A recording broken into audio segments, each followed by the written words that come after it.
I still remember the exact pattern of the floor tiles in that mall, white marble with thin gray veins running through them like tiny rivers. I memorized every crack, every stain, every scuff mark during those first few hours of waiting. I was 5 years old, sitting on a cold bench outside a Claire's store, clutching a worn stuffed rabbit that had seen better days. My father had told me to wait there. Just 5 minutes, he'd said. Daddy needs to get something from the car. That was a lie. One of many I would discover about him over the years. The mall was busy that Saturday afternoon. Families rushed past me, mothers holding their children's hands tightly, fathers carrying shopping bags, teenagers laughing in groups. Nobody noticed the small girl sitting alone, her legs too short to touch the ground, swinging back and forth as the minutes turned into hours. Or if they noticed, they didn't care enough to stop. I wasn't crying. Not yet. I was still convinced he was coming back. Maybe there was traffic. Maybe the car wouldn't start.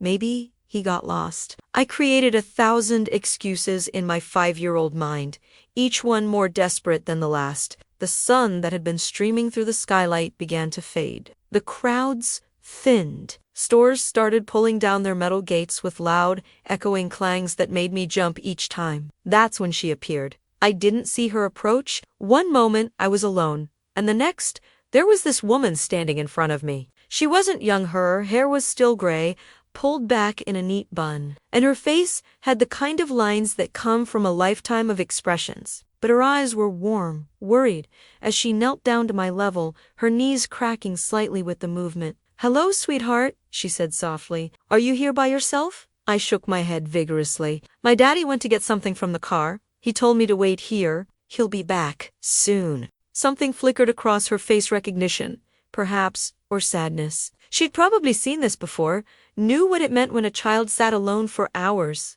still believing in a lie, but she didn't tell me that. Instead, she smiled gently and sat down next to me on the bench. "Well, how about we wait together?" she suggested. "My name is Margaret. What's yours?" "Emma," I whispered, my voice small even to my own ears. "That's a beautiful name," Margaret said. And somehow, the way she said it made me feel like maybe I was worth something, even if my father had just proven otherwise. "Tell me about your rabbit. Does he have a name?" We talked, or rather, she talked, and I gradually opened up, the words spilling out of me like water from a broken dam. I told her about my rabbit, Mr. Hops. I told her about my favorite cartoons.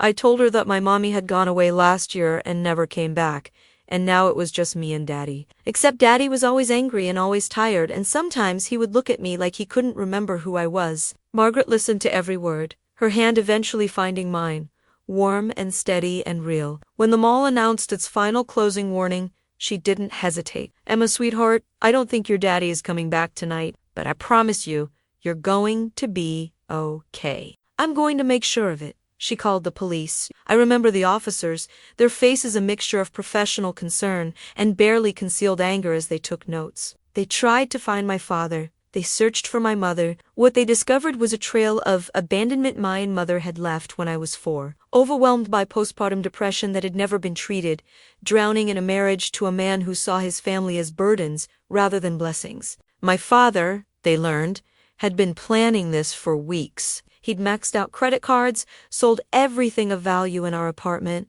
and disappeared completely. The address he'd given for our home turned out to be an empty storage unit. He'd erased himself from our lives so thoroughly it was as if he'd never existed at all. The state should have taken me. I should have gone into the foster system, become another statistic, another child lost in bureaucratic shuffle. But Margaret wouldn't allow it. She stood in offices and filled out forms and made phone calls, and somehow, miraculously, she became my emergency foster parent that very night. I remember the drive to her house. The streets were dark, illuminated only by street lights that created pools of orange glow on the pavement. I was exhausted, emotionally drained, but I couldn't sleep. Margaret kept talking to me softly, telling me about her house, about the room I could stay in, about how she had a cat named Winston who was very old but very friendly. "Are you going to leave me too?" I finally asked, my voice breaking on the last word. Margaret pulled the car over, just stopped right there on the side of the road,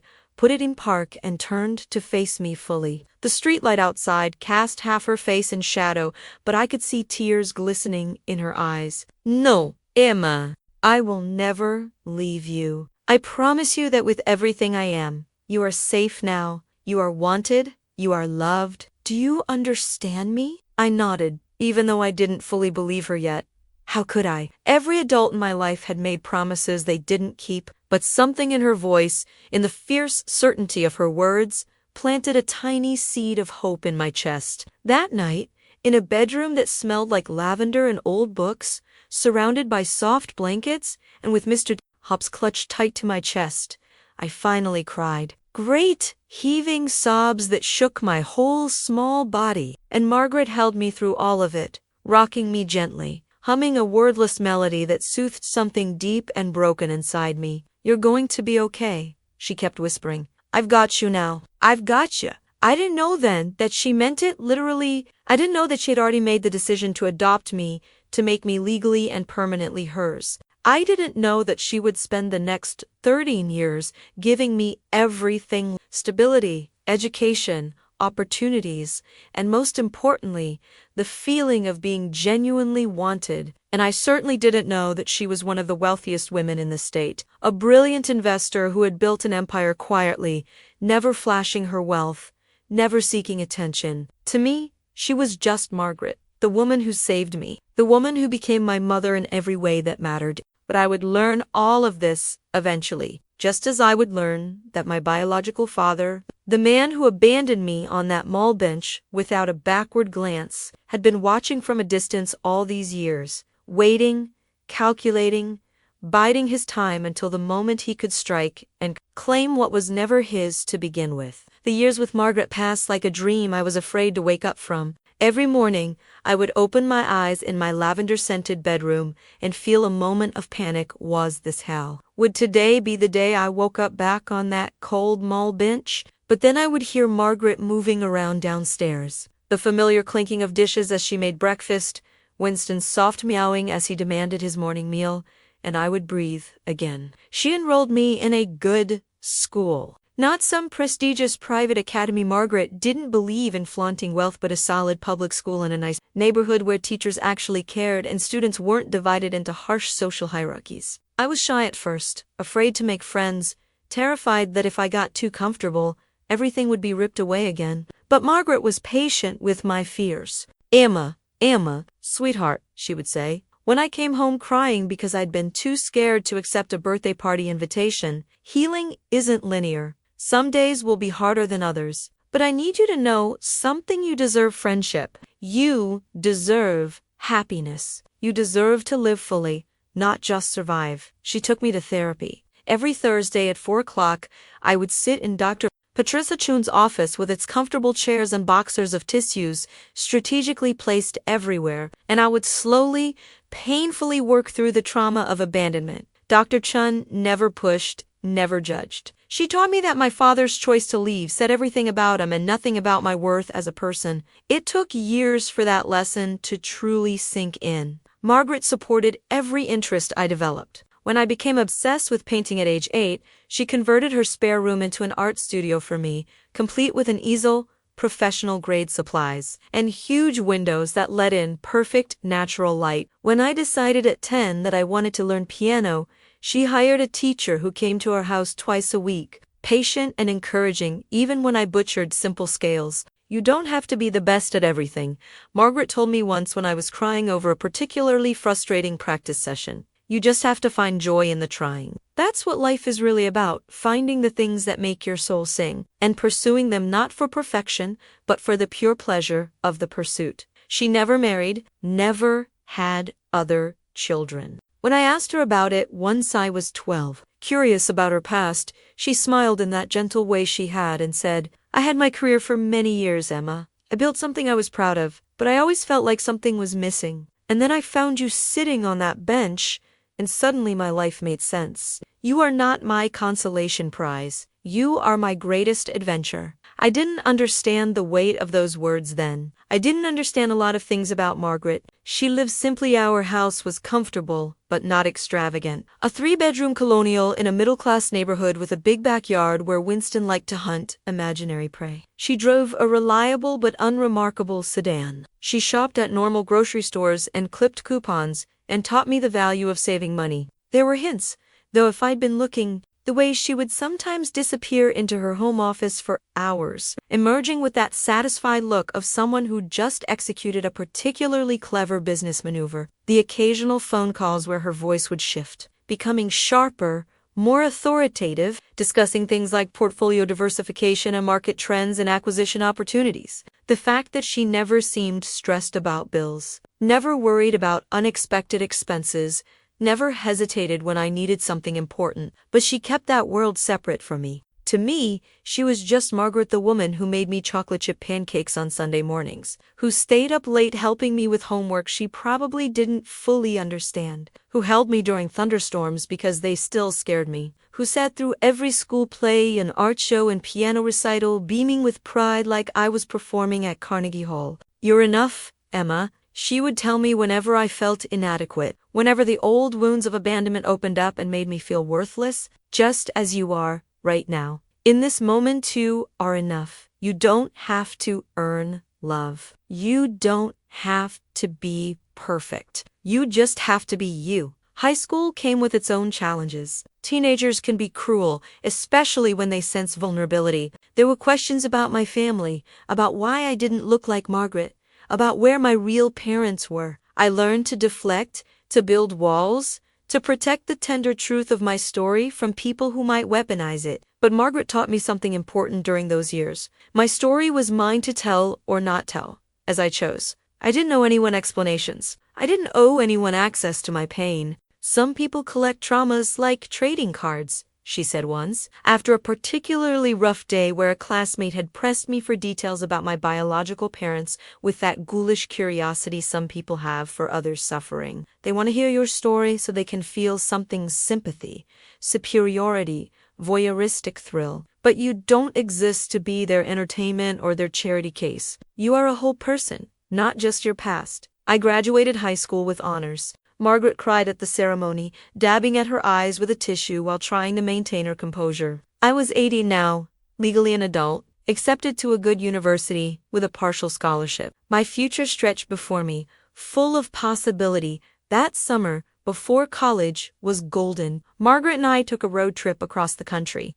Just the two of us, stopping at national parks and quirky roadside attractions and small-town diners. We talked about everything and nothing. She told me stories about her own youth, about mistakes she'd made and lessons she'd learned, about the career she'd built through determination and calculated risks. "I want you to know something, Emma," she said one night, as we sat on the rim of the Grand Canyon, watching the sunset paint the rocks in shades of orange and pink. "Whatever you choose to do with your life, wherever you go, whatever you become, I am so incredibly proud of you. Not because of your achievements, though those are wonderful, but because of who you are, your kindness, your resilience, your capacity for joy despite everything you've been through. You inspire me every single day." I hugged her then, holding tight to this woman who had saved me in every way a person can be saved.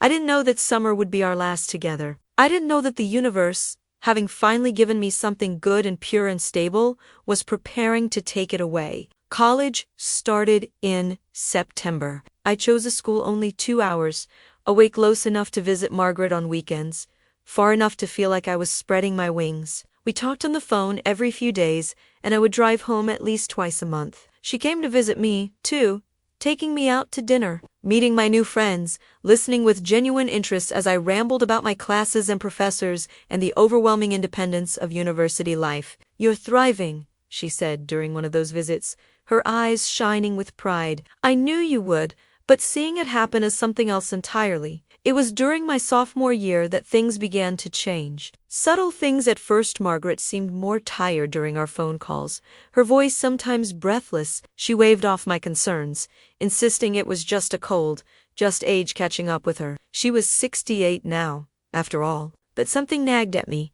Some instinct that whispered something was wrong. I came home for Thanksgiving break and knew immediately. She'd lost weight, her clothes hanging looser on her frame. Her skin had taken on a grayish patch. When I hugged her, I could feel how fragile she'd become, like she was made of paper instead of flesh and bone. Margaret, you need to see a doctor, I insisted, fear making my voice sharp. She smiled that gentle smile that had comforted me for 13 years. I have, sweetheart.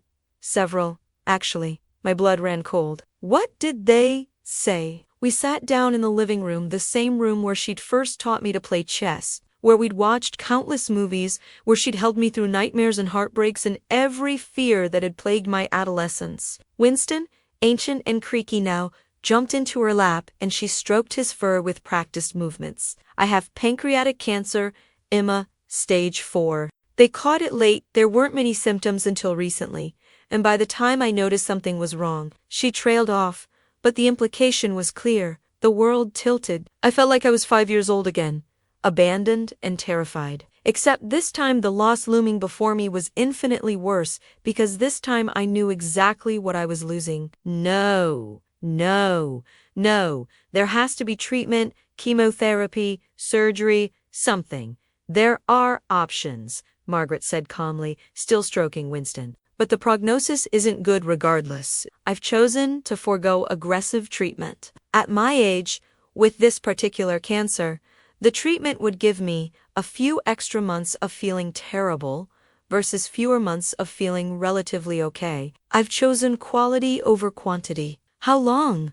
I whispered. 6 months. Maybe less, maybe a bit more. These things aren't exact. I spent the rest of that Thanksgiving break crying. Margaret held me like she had when I was a child, except now I was the one trying to be strong, trying to be brave, trying not to burden her with my grief when she was the one who was dying, but she wouldn't allow it. You are allowed to be sad, Emma. You are allowed to grieve, even while I'm still here. Don't hide your feelings from me. We don't have enough time left for pretense. I took the spring semester off from school. The university was understanding when I explained the situation. I moved back home, wanting to spend every possible moment with the woman who had saved my life. We fell into a routine. I would help her with daily tasks as she grew weaker. We would watch old movies together. I would read to her when she was too tired to hold a book herself. She put her affairs in order with characteristic efficiency. There were lawyers who came to the house, documents to sign, arrangements to make. I didn't pay much attention to the details. The knee was too focused on memorizing everything about her, as if I could keep her alive through sheer force of memory. The way she hummed while making tea, the specific tone of her laugh when something genuinely amused her, the feeling of her hand in mine, thin and frail now, but still capable of offering comfort. I need to tell you something, Margaret said one afternoon in late March. We were sitting in the bedroom. She spent most of her time there now, too weak to manage the stairs regularly. Something I should have told you years ago, perhaps, but I wanted to protect you from complications.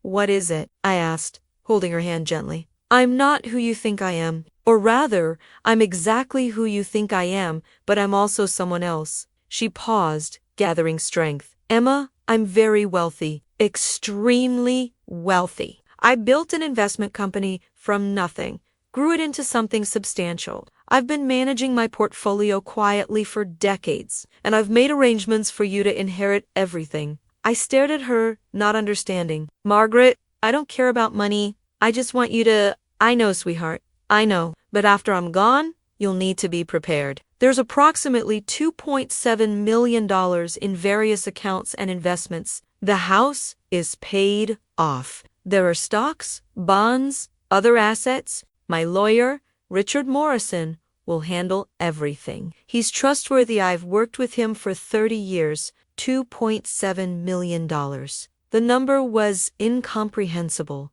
Why didn't you tell me? Because I wanted you to have a normal childhood. I didn't want you to be defined by wealth or to be treated differently because of it. I wanted you to know your own worth, independent of money. And I wanted to protect you from people who might try to use you to get to my assets. Her expression darkened slightly. People can be surprisingly terrible when money is involved. Emma, even family. Especially family. I don't have any family except you, I said softly. No, you have me. And you have a future I've tried to make secure. She squeezed my hand with what little strength she had left. Promise me something. Promise me you'll use this money wisely. Not just for yourself, but for good. Help people the way I tried to help you. Make a difference. That's all I've ever wanted, to make a difference. I promise, I whispered through tears. Margaret died on a Tuesday morning in April, with me holding her hand and Winston curled up at the foot of her bed. Her last words were, "Thank you for being my daughter. Thank you for letting me love you." The funeral was small. Margaret had outlived most of her contemporaries and had kept her personal life private, but the people who came had stories about her kindness, her business acumen, her quiet generosity. I learned that she'd funded scholarships, donated to children's charities, supported causes she believed in, all anonymously. I was numb through most of it, moving through the motions of grief in a daze. The reading of the will took place a week later in Richard Morrison's office downtown. He was exactly as Margaret had described, a dignified man in his 60s with kind eyes and salt and pepper hair. "Emma, I'm so sorry for your loss," he said sincerely as he shook my hand. "Margaret spoke of you often, and with such tremendous pride." We sat in his comfortable office with its wall of leather-bound law books and mahogany desk. Richard walked me through everything methodically. The house, the investment portfolio, the bank accounts, the stocks, the bonds. When tallied, the estate was valued at just over $2.7 million. Margaret also left detailed instructions for a trust fund to be established in your name, with me as the executor until you turn or until you feel ready to manage it yourself. Whichever comes first. She wanted to ensure you had guidance and protection. I nodded, still overwhelmed. "Thank you, Richard. There's one more thing," he said, his expression becoming more serious. "Margaret anticipated that your biological father might try to come back into your life once he learned of her passing and your inheritance. She made preparations." My blood ran cold. "He knows, he will. It's public record once the will is probated. He's likely been keeping tabs on you, or at least on Margaret's public profile, for years. He's a resourceful man, in his own way." Just as Richard predicted, my biological father appeared a month later. I was sitting on the porch swing, reading, when a car I didn't recognize pulled up to the curb. A man got out. He was older, his hair thinner, but there was no mistaking him. The same sharp eyes, the same set to his jaw. He walked up the path, a hesitant, almost mournful expression on his face. "Emma, is that really you, my little girl?" My heart hammered against my ribs. I hadn't seen him in 13 years, not since that mall bench. "What do you want?" I asked, my voice surprisingly steady. He tried to step closer, his hands open in a gesture of peace. "I heard about Margaret. I'm so sorry for your loss. She was good woman. I just wanted to see you, to tell you how much I've regretted everything, how much I've missed you." His words were a practiced performance. I could see through it. "You missed me. You abandoned me. You erased yourself from my life. You didn't miss me. You missed Margaret's money." His expression didn't even flicker, and I knew I'd hit the mark. "You're here because of the money." "No, Emma, that's not—" "Get off my property." My voice was steady now, cold with a rage I'd never felt before. "Get off my property right now, or I'm calling the police. You can't just— We need to talk about this like adults. I have rights, you have no rights. You gave those up when you abandoned a 5-year-old child in a public place. Margaret was my mother. She earned that title every single day for 13 years. You're nothing to me. You're less than nothing." His mask slipped then, just for a moment. I saw the real him, the anger, the entitlement, the cold calculation. "You're making a mistake, Emma. I'm your father, whether you like it or not. That money should be split between us. It's only fair." "Fair?" I almost laughed. "You want to talk about fair?" "I'll be in touch," he said, his voice no longer warm or regretful. It was businesslike now, threatening. "My lawyer will be contacting you soon. We can do this the easy way or the hard way, but either way, I'm going to get what I'm owed." He turned and walked back to a rental car parked at the curb. I stood in the doorway, shaking with adrenaline and rage, watching him drive away. Then I closed the door, slid down to the floor, and called Richard Morrison with trembling hands. "Richard, it's Emma. I need your help. My biological father just showed up, and he's threatening to sue for part of the inheritance." There was a pause on the other end of the line, and when Richard spoke, his voice was grim. "Margaret warned me this might happen. She made preparations. Can you come to my office tomorrow morning? We need to talk about how to protect what's yours." That night, I couldn't sleep. I lay in bed staring at the ceiling, remembering Margaret's words, "People can be surprisingly terrible when money is involved. Even family. Especially family." She'd known. Somehow, she'd known he might come back, and she'd prepared for it. 2 days later, I received a formal letter from a law firm I'd never heard of. My father, I couldn't bring myself to think of him any other way.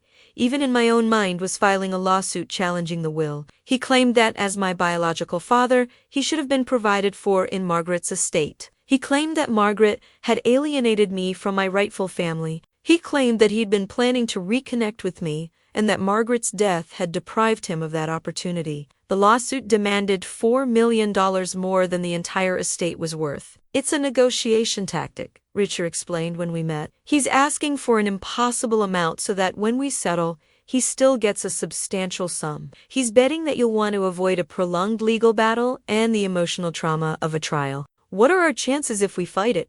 I asked. Richard leaned back in his chair, steepling his fingers. "Honestly, very good. His parental rights were legally terminated. He had every opportunity to contest Margaret's adoption and chose not to. He's made no effort to contact you or support you in any way for 13 years. And he paused, pulling out a folder. "Margaret left me something for exactly this situation." He slid a USB drive across the desk.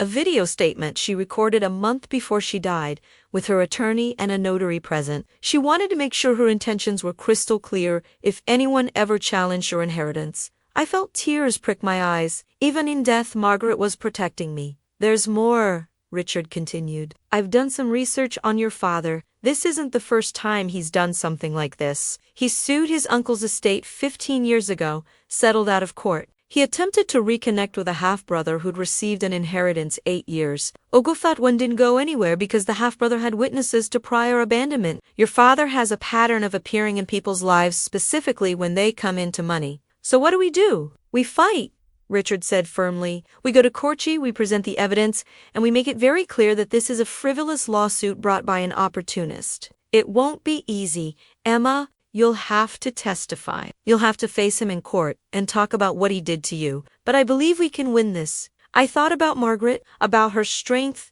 her dignity, her unwavering belief that I deserved everything good in life. "Then let's fight," I said. The courthouse was smaller than I expected, less dramatic than the ones you see on television. Just a regular building with fluorescent lights and tired-looking bailiffs, and the faint smell of old coffee and anxiety. But to me, walking through those doors felt like walking into battle for everything Margaret had given me, everything she'd believed I deserved. My father was already there when we arrived, sitting at the plaintiff's table with his lawyer, a man in an expensive suit with the kind of polished appearance that suggested he specialized in exactly these types of cases. My father had dressed carefully for a court-nice suit, not too expensive but respectable, his hair neatly trimmed, his expression somber and wounded. He was playing the part perfectly. The reformed man, the regretful father, the victim of a vindictive daughter who wouldn't forgive. When our eyes met across the courtroom, he had the audacity to smile at me. Small, sad, hopeful. Like we were family about to reconcile rather than adversaries in a legal war he'd started. I didn't smile back. The judge was a woman in her 50s named Judge Patricia Alvarez, with sharp eyes and an expression that suggested she'd heard every possible variation of human nonsense and wasn't impressed by any of it. Richard had told me she was fair, meticulous, and notoriously intolerant of frivolous lawsuits. "This is good," he'd said during one of our preparation sessions. "She won't be swayed by emotional manipulation. She'll look at the facts and the law, nothing else." My father's lawyer went first, painting a picture of a man destroyed by circumstances beyond his control, a father separated from his daughter through a series of tragic events, a person denied his parental rights, who was now seeking only what was fair. He talked about how Margaret had taken advantage of a vulnerable situation, how she'd alienated me from my biological family, how the inheritance rightfully should have included provisions for my father's years of financial hardship caused by losing his daughter.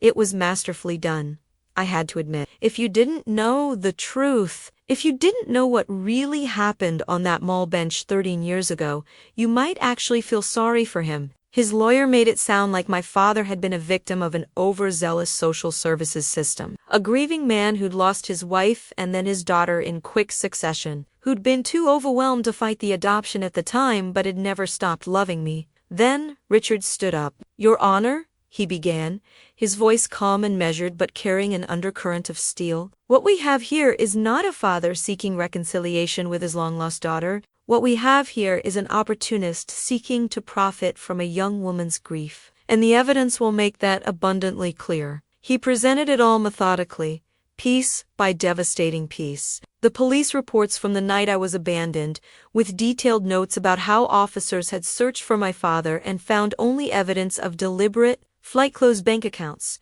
maxed-out credit cards, a rental car returned to a different city, a trail that went deliberately cold. The testimony from Officer Martinez, now retired but still sharp, who had been one of the first responders that night. "That little girl waited for 6 hours," Officer Martinez said from the witness stand, his voice heavy with old anger. 6 hours on that bench, holding a stuffed rabbit, convinced her father was coming back. And when we finally convinced her that he wasn't returning, she asked me, his voice broke slightly, she asked me if it was because she'd been bad, if she'd done something wrong to make him leave. That's what abandonment does to a child, Your Honor. It makes them believe they're the problem. Richard presented the adoption records, showing how properly and legally Margaret had gained custody, how family court had terminated my father's parental rights after he'd failed to respond to multiple notices, failed to appear at hearings, failed to demonstrate any interest whatsoever in maintaining a relationship with his child. "He didn't just leave Emma physically," Richard argued, his voice ringing through the courtroom. "He left her legally, emotionally, completely. He had every opportunity to contest the adoption, to seek visitation, to maintain some connection. He chose not to. And now, 13 years later, only after learning of a substantial inheritance, he suddenly wants to claim parental rights he voluntarily and deliberately abandoned." My father's lawyer objected repeatedly, trying to interrupt the narrative Richard was building, but Judge Alvarez overruled him each time, her expression growing progressively colder as the evidence mounted. Richard had done his homework, tracing my father's movements over the past 13 years. He showed records of bankruptcies, mounting debts, lawsuits for minor fraud, and, most damningly, a pattern of reappearing in the lives of distant relatives or ex-partners who had received inheritances. Always with the same tactic, claiming family ties and demanding a share. "This is not a man seeking reconciliation with his long-lost daughter, Your Honor," Richard concluded, his voice resonating with conviction. "What we have here is an opportunist seeking to profit from a young woman's grief. And the evidence will make that abundantly clear." My father's lawyer tried to argue that financial hardship was proof of his suffering and that he was merely seeking a second chance to provide for his daughter. But Judge Alvarez seemed Then, it was my turn to testify. I walked to the witness stand, feeling the weight of all eyes on me. The courtroom, which had seemed small before, now loomed large. My father sat at the plaintiff's table, his eyes fixed on me, an expression of false sorrow and hurt on his face. I took a deep breath, remembering Margaret's words, "You're enough, Emma. You don't have to earn love. You just have to be you." Richard began with gentle questions, guiding me through my childhood before the abandonment. I spoke about my biological mother, about the confusion and sadness when she left.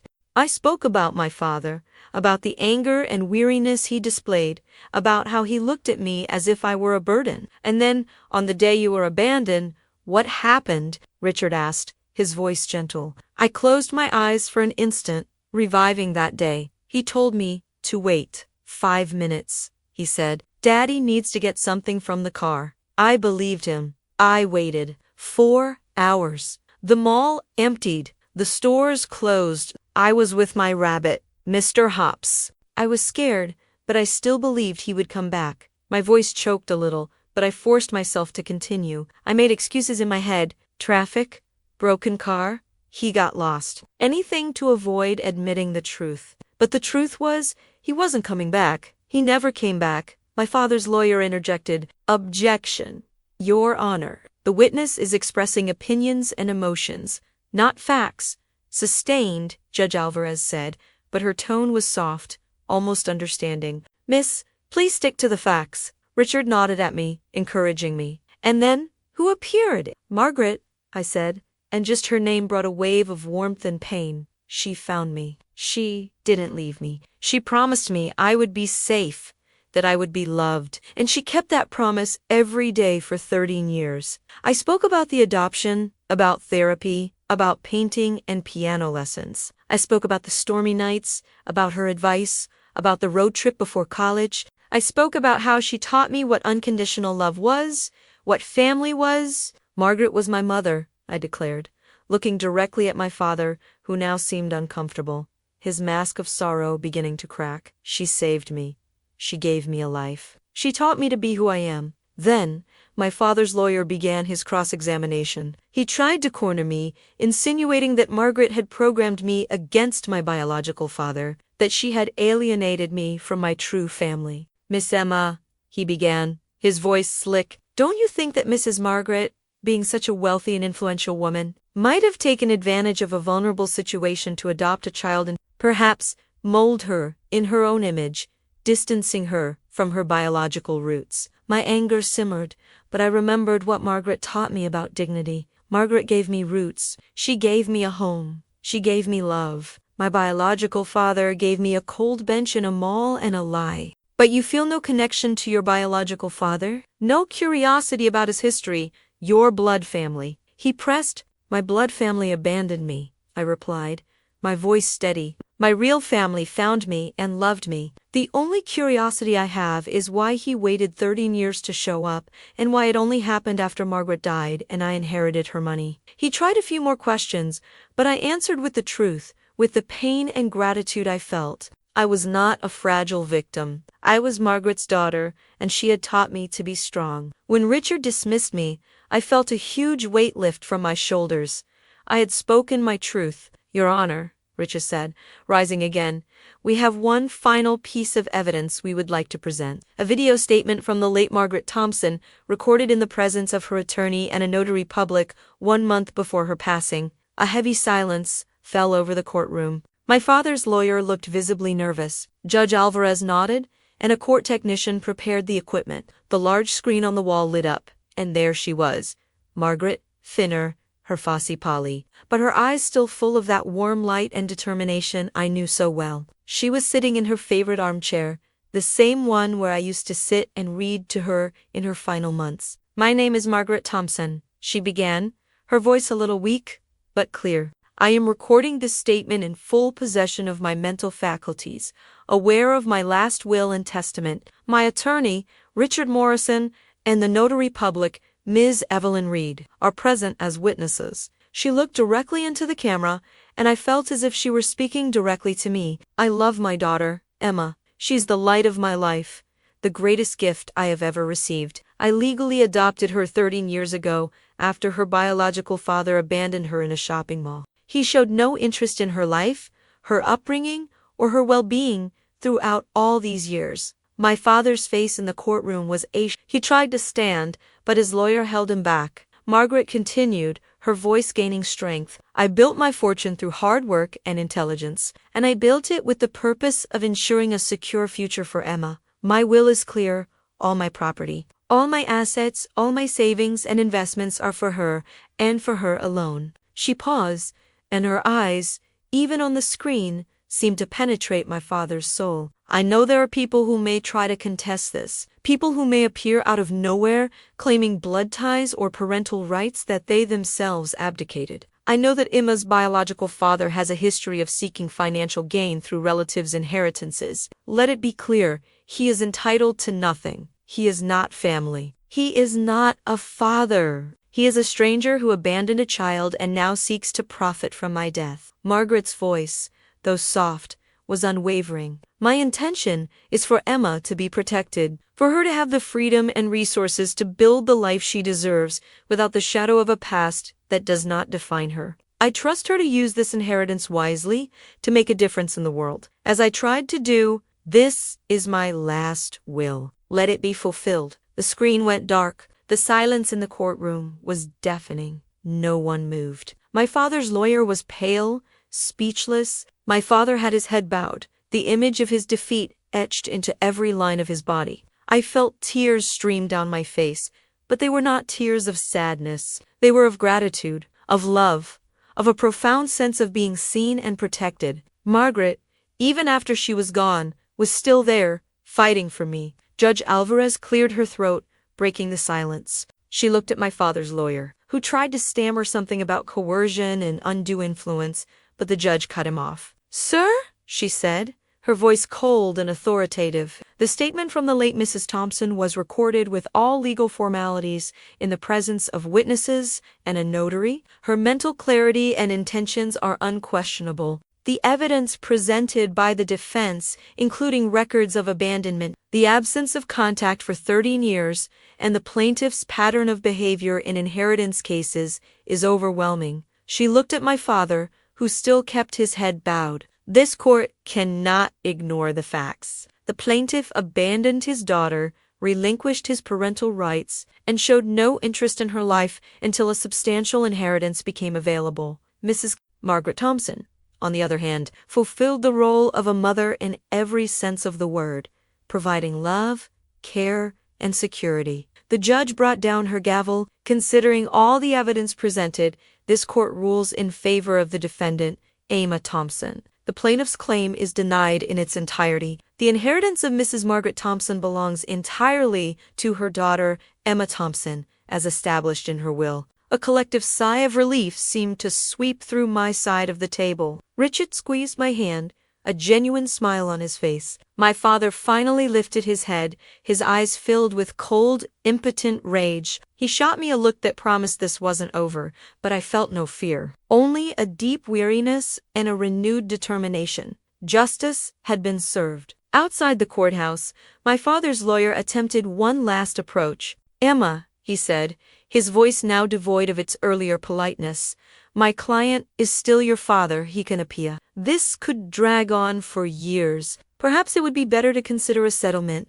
a small percentage to avoid further stress." I looked at him, then at my father, who stood a few feet away, his face contorted with a mixture of anger and desperation. He was no longer playing the part of the regretful parent. The mask was completely off. "There will be no settlement," I stated, my voice clear and steady. The judge's ruling was absolute. He has no claim, no rights, and no place in my life. "This is over." Richard stepped forward, placing a reassuring hand on my shoulder. "My client has made her decision. Any further attempts to harass or intimidate her will be met with legal action." My father's lawyer scowled, but knew he was beaten. He turned and walked away, my father following him, defeated. I watched them go, feeling a strange mix of emptiness and profound relief. The battle was won, but the scars remained. The weeks that followed were a blur of paperwork with Richard, solidifying the transfer of Margaret's estate into my name. The house, the investments, the accounts, it was all mine now. The numbers were still staggering, almost overwhelming, but it wasn't the money that mattered most. It was the legacy. I spent a lot of time in Margaret's study, surrounded by her books and the quiet hum of her memory. I reread her will, not for the financial details, but for her words, her intentions. Use this money wisely. Not just for yourself, but for good. Help people the way I tried to help you. Make a difference. That promise echoed in my mind. Margaret had given me everything, not just wealth, but a purpose. She had shown me that even from the deepest pain, something beautiful could grow. I decided to take a year off from college, not to travel or splurge, but to truly understand the inheritance, to learn how to manage it, and most importantly, to figure out how to honor Margaret's wishes. Richard introduced me to financial advisors,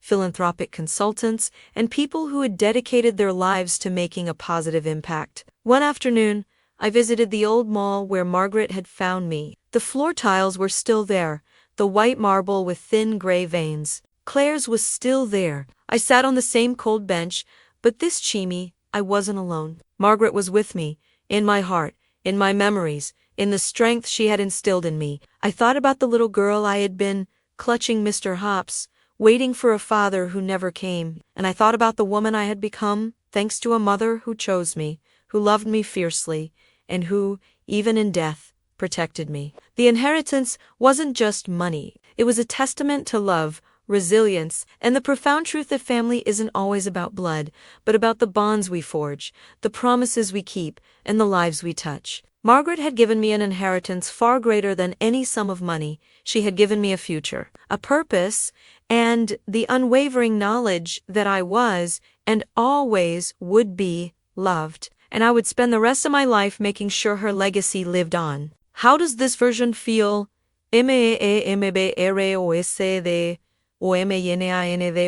Is this exactly the continuous, pure text format you were looking for, without any extra labels or instructions, just the story flowing in English? I'm committed to getting this right for you.